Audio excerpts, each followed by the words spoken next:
ዳናቴላ ሮቬራ ለ20 ዓመታት ዘለግ ባለው የአምኒስቲ ኢንተርናሽናል የሥራ ቆይታቸው በትግራይ ሕዝብ ላይ የተፈጸመው አሰቃቂ ግፍና መከራ በየትም አይተው እንደማያውቁ ከእንግሊዙ ቻናል 4 ጋር በነበራቸው ቆይታ ይናገራሉ። የቻናል 4 ጋዜጠኛ ይጠይቃል እንዴት በአንድ የኖቤል የሰላም ተሸላሚ ሰው እንደዚህ አይነት ግፍ ይፈጸማል ሲል በአግራሞት ያነሳል። It is extraordinary to think that Prime Minister Abiy Ahmed, who won the Nobel Prize just in 2019, that his forces could be responsible for this. How did it come to this? ዳናቴላ ሮቬራ ይናገራሉ በሚያሳዝን መልኩ የኢትዮጵያው ጦርነት ዋና መገለጫና ባህሪ ከፍተኛ የጾታዊ ጥቃት መፈጸም ነው ብለዋል። በፋሽስቱ የአብይ አህመድ ሰራዊት በአማራ ሚሊሻዎችና በኤርትራ ሰራዊት ከፍተኛ የሆነ ጾታዊ ጥቃት በትግራይ ሴቶች ላይ ተፈጽሟል። በትግራይ ለተፈጸሙት የመብት ጥሰቶች ግድያዎችና ሁሉም ጭፍጨፋዎች ተጠያቂው የአብይ አህመድ Well, unfortunately, rape and sexual abuse of the worst kind has been very much a defining element of the conflict in northern Ethiopia, including being held as sexual slaves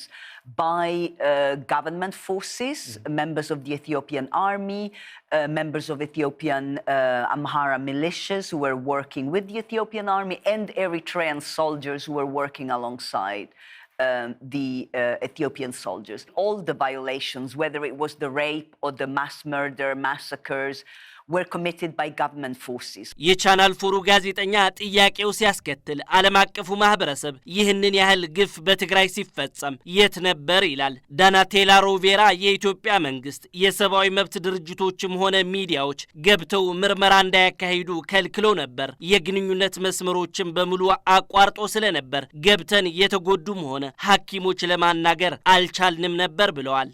Why are the international institutions not there?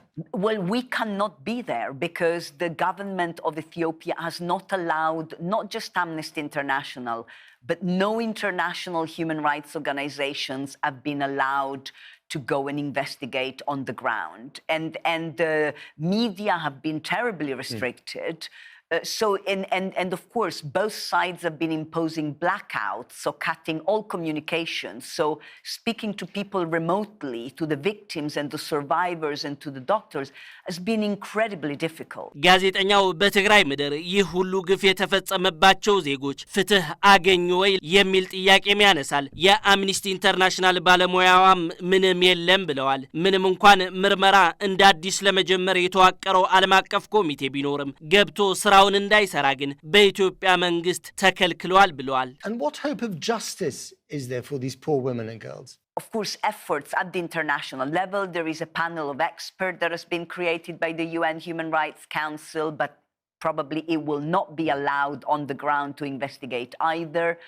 So at the moment, it's a very grim picture, and there is no pathway for justice for any of the victims right now. ዳናቴላ ሮቬራ የትግራይ ጦርነት በትግራይ እንስቶች ላይ የማይሽር ጠባሳ መጣሉን የተናገሩ ሲሆን በመደፈራቸው ምክንያት ባሎቻቸው ትቷቸው የሄዱና የሕክምና እጦት ለማህበራዊና ስነልቦናዊ ቀውስ ዳርጓቸዋልም ይላሉ።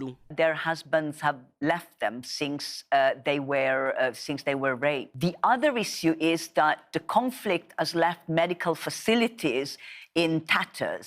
And so the availability of physical medical care, but also psychosocial support is extremely limited for the survivors. ሮቬራ ሲናገሩ የአማራ ተስፋፊ ኃይሎች የትግራይ ሰራዊት በአማራና በአፋር ክልል ጥቃት ፈጽሟል የሚል ቅሬታ እንደሚያነሱ ገልጸው ይህንንም ጨምሮ በገለልተኛ ወገን ይጣራ ሲባል ግን አሻፈረኝ ያሉ መሆናቸው አግራሞት እንደፈጠረባቸው ተናግረዋል።